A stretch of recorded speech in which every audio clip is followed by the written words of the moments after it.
Welcome back. Now the training is complete, I'm going to show you how the results can be applied to the entire sequence.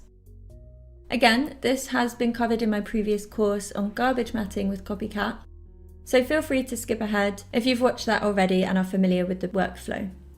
To apply the results, create an inference node, which is also part of the Air toolset, and this node reads the cat file and applies the effect learnt from the dataset to the sequence. There's a button in the CopyCat properties that you can use to create the inference node. If you use this, then the model file field will be auto-filled with the latest cat file from your specified data directory.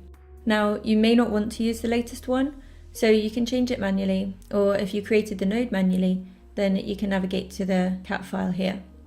As I've mentioned, the latest cat file may not be the one that produced the best results, so it's a good idea to take a look at a few of them and see which worked best. Connect the inference node to the original sequence and view it to see the effect applied to the current frame. Now, with beauty work, temporal consistency is really key, but you can have a first glance at a handful of frames, and if the effect seems to be working on those frames, then you can play through the whole sequence and see how it looks. Inference applies the model on each frame, so you may not be able to play back in real time, depending on your machine's GPU and RAM specifications. You can use the Optimize for Speed and Memory tick box, but with some networks this may cause artifacts in the viewer, so just bear that in mind. You can also write out the result and play it back this way. If the effect isn't working as expected, there is still value in playing it through to see where it might be failing and how you can make adjustments to achieve a better result. It is unlikely to be a perfect output right now, but it should be enough to give us some information on what we need to do next. As I mentioned before, you can play around with the settings and retrain the network if you want to find out what works best for your machine. You can also choose to increase the epochs and resume the training using the button in the properties if you think that the training was going in the right direction but just needed to run for a bit longer. Remember that training for longer will not continuously improve your results. As I said, you may find that for some tasks, running the training for too long can actually have the opposite effect, which is why you might not always want to use the most recent cat file. So I've run another training with the epochs increased to 40,000 to show you a comparison of how the results can be improved just by leaving it training for a bit longer.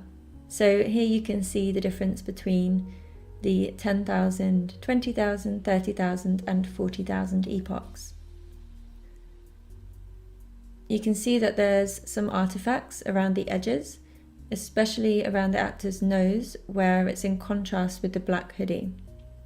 These do improve as the training ran for a bit longer. However, there seems to be flickering in the area where the patch is that's not really improved over time. And I can also see, looking between the different iterations, that there is still some bruise colour in the patch area, and that starts to disappear towards 30,000.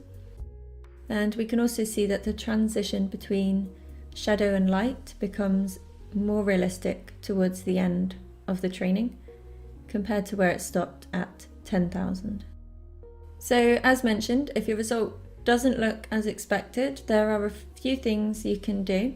First is to just double check your pen clip nodes. I know I mention this a lot, but it is a really easy mistake and it can cause major and quite obvious issues with your result. You can also try adding new image pairs to the dataset so that it contains more diverse examples. However, from looking at the result, I can see that the network is going in the right direction, but it hasn't necessarily learned to keep the effect in the shadowy areas. This is quite easy to see because the patch has been applied pretty perfectly on the skin where there is light, but it's not as consistent in the areas of shadow. To tackle this issue, what we can do is add some grade and color correct nodes to the cropped input frames. And this will increase variety within our dataset, but we don't have to spend time cleaning up a new frame altogether. And this way the network will learn what to do in a bigger variety of brightness and contrast, and will likely produce a better result. As mentioned in the garbage matting course, you can create fake frames also called data augmentation, which is what we're going to do now, to use in your dataset, as long as you're still using elements from the original sequence. For example, we can crop and transform or grade the image if you think it will help improve the training. This means you can add fake frames to your dataset without having to do any extra work to create more ground truth images. When adding a grade and color correct node, I'm going to try and choose values that will bring out the texture details of the skin, as that seems like it could be the cause of the flickering. So under the crop nodes, I'm going to add a grade node and increase the multiply to around about 1.16 and decrease the gamma value to somewhere about 0.69, just to increase the contrast of the image. And then I'm going to use the color correct node to bring out some details in the shadowy areas. First of all, to edit only the areas that we're interested in, we're going to need to tweak the range tab of the color correct node. And in here we can change the end of the shadow point to be at 0 and the beginning of the highlights to be at about 0.051 and the highlights endpoint to be at 0.41. And what that does is sets the range of the midtones so we can target them more easily. So now that's set, we can go in and tweak the color. So back to the color correct tab and I'll start making some adjustments. And the goal here is to bring details out in the areas with shadow and to change the look slightly from the previously created grade node. So I'll reduce the saturation to about 0.42, increase the contrast to 1.78, something like that, and increase the gain to 1.24. I think these values have helped to bring out the texture details in the skin, which, as I said, should help to prevent the flickering that I was getting before.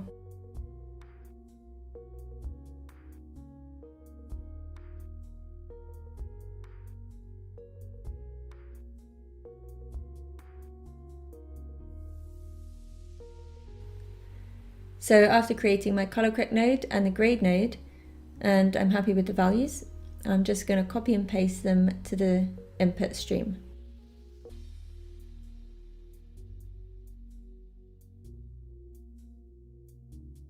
And just by doing that simple step, I've increased the dataset to 6 images, which should work better for our training. For other tasks like garbage matting, as I said in my course, you can try cropping, rotating, flipping, and repositioning the image to improve your dataset. And this can be particularly helpful to ensure your effect will work if the actor changes position drastically. However, we don't need to do this for this shot. You can have a play around and create a really diverse dataset to train the network again, and you should see improvements in your result. Using data augmentation is usually always a good way to improve your results, but training the network is an iterative process, which is why I set off an initial training with a simple dataset and just 10,000 epochs. Depending on your GPU, this initial training shouldn't take long, but it can really help you figure out what's working and what's not, so you can then go in and make informed changes. So now that our dataset is ready, I'm going to hit start training again. I'm not going to initialize from a checkpoint from the previous training, but you can always experiment with this if you want. And as I briefly mentioned before, you can stop and resume the training process manually, or if the training runs to the end of the total steps, you can still increase the epochs and then resume to continue the training a bit longer.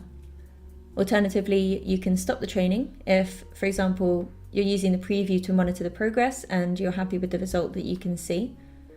The training does not need to complete the total steps to produce a good result. So I'm just going to leave this to run and see what result we get. So the result seems to be working a lot better now. The effect is temporally consistent and it seems a lot smoother. There's no flickering and the bruise is being covered throughout the sequence pretty well. In the next and final video of this course, I will show you how to apply this result to multiple shots.